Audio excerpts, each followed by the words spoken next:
ईशिशाय जय Shiv praise the Lord. महाउपवास काल शुरू हो चुका है। आशा करती हूँ कि आप सब बहुत ही अच्छे होंगे। आइए इससे पहले हम वीडियो स्टार्ट करें, हम परमेश्वर से दुआ करें।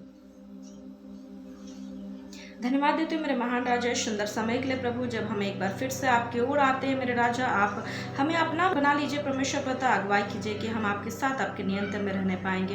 प्यारे पिता, इस समय को आपके हाथों में सौंप देती हूँ मेरे राजा। जब हम लोग इस वचन को पढ़ने वाले हैं, सुनने वाले हैं, मेरे राजा आप अपने स्वर के भंडार से बुद्धि प्रदान कीजिए ताकि हम इस वचन को और भी गहराई से समझने पाएंगे। प्यारे पिता, ना कि सिर्फ गहराई से बल्कि आप अगुवाई कीजिए कि वचन की सही शिक्षा को हम लोग ग्रहण करने पाएंगे।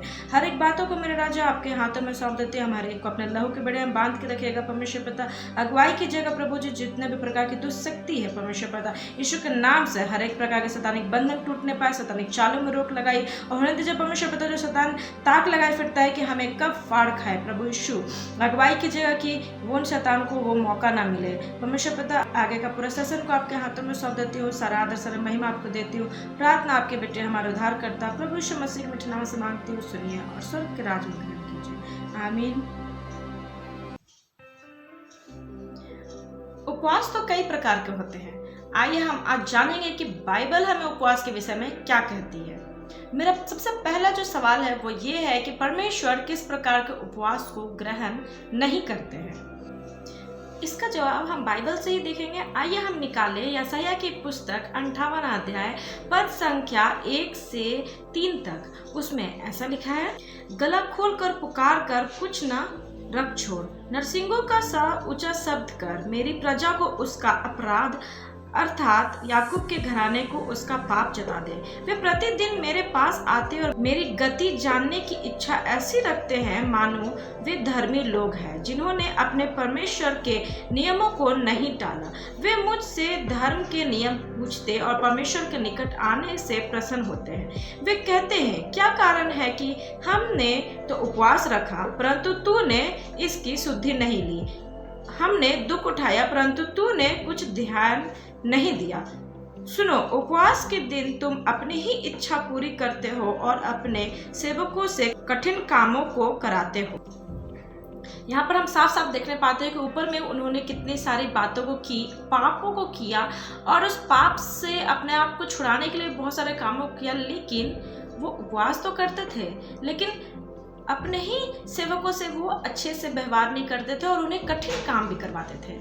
इस तरह के उपवास का क्या परिणाम होता है, आइए हम इसे बाइबल से ही देखेंगे। हम निकालेंगे यशायाह की पुस्तक 58 अध्याय उसका पद संख्या 4। उसमें ऐसा लिखा है, सुनो, तुम्हारे उपवास का फल यह होता है कि तुम आपस में लड़ते और झगड़ते और दुष्टता से घूंसे मारते हो। जैसा उपवास तुम आजकल रखते हो उससे तुम्हारी प्रार्थना ऊपर नहीं सुनाई देगी। तो यहाँ पर हम इसका परिणाम देखें कि हम आपस में ही लड़ते झगड़ते हैं और हम एक दूसरे पर ही दोष लगाते हैं और दुष्टता से व्यवहार करते हैं, हम अच्छी बातों को नहीं बोलते हैं। आइए हम इस वचन में आगे देखें, क्या हम सचमुच इस तरह के ही उपवास करते हैं। हम निकालेंगे यशायाह की पुस्तक 58 अध्याय पद संख्या 5।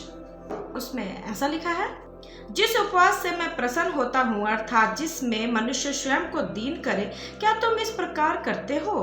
क्या सिर को झाऊ के समान झुकाना, अपने नीचे टाट बिछाना और राख फैलाने ही को तुम उपवास और यहोवा को प्रसन्न करने का दिन कहते हो? तो यहाँ पर परमेश्वर ने साफ साफ कह दिया है कि हम उपवास का कैसा परिभाषा देते हैं, परमेश्वर किस प्रकार के उपवास से प्रसन्न होते हैं। आइए हम बाइबल से ही देखेंगे। हम निकालेंगे यशायाह की पुस्तक 58 अध्याय पद संख्या 6 और 7। उसमें ऐसा लिखा है, जिस उपवास से मैं प्रसन्न होता हूँ वह क्या यह नहीं कि अन्याय से बनाए हुए दासों और अंधेर सहने वालों का जुआ तोड़कर उनको छुड़ा लेना और सब जुओं को टुकड़े टुकड़े कर देना।